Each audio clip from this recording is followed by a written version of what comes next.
Bonsoir à toutes et à tous. Merci pour votre fidélité et surtout votre intérêt pour la protection de l'enfant pendant cette période de confinement. Nous avons achevé notre premier thème, le bien-être de l'enfant.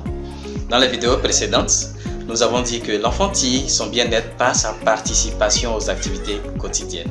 Malheureusement, avec le confinement, il n'a plus accès à certaines de ces activités. Il nous appartient donc de créer ces activités-là pour lui assurer une nouvelle routine.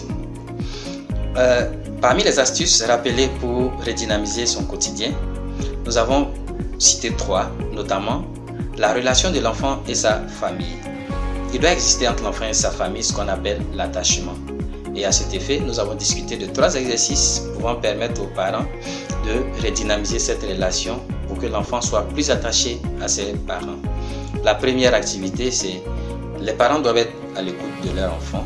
La deuxième activité, les parents doivent faire participer les enfants aux prises de décision. Et en 3, les parents doivent développer le leadership de l'enfant. Deuxième astuce rappelée, nous avons parlé de l'enfant et son entourage.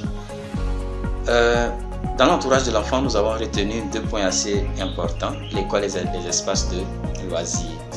Il nous a paru important d'établir un programme pendant cette période de confinement qui reflète un peu les activités développées par l'école, précisément les activités d'apprentissage, les activités physiques, de créativité, de divertissement et enfin les activités de socialisation. Troisième astuce, nous avons parlé du monde personnel de l'enfant ou de son intimité. Tous les enfants ont besoin d'intimité, plus particulièrement ceux dans l'adolescence, car ils ont des questions qu'ils se posent, des doutes, des craintes, des inquiétudes. Les parents donc doivent les aider à gérer cette intimité-là en les orientant quand ils se trompent, en répondant à leurs questions. Pour la prochaine vidéo, nous aborderons d'autres thèmes, notamment les dangers et les risques de blessures pendant que les enfants s'adonnent au jeu pendant cette période de confinement, les risques de viol ou d'abus sexuels pendant cette période de confinement, comment communiquer avec les enfants pour leur faire comprendre le coronavirus, leur donner les moyens de se protéger et protéger leur entourage. Comment communiquer également avec eux pour qu'ils comprennent le confinement et qu'ils puissent s'y adapter.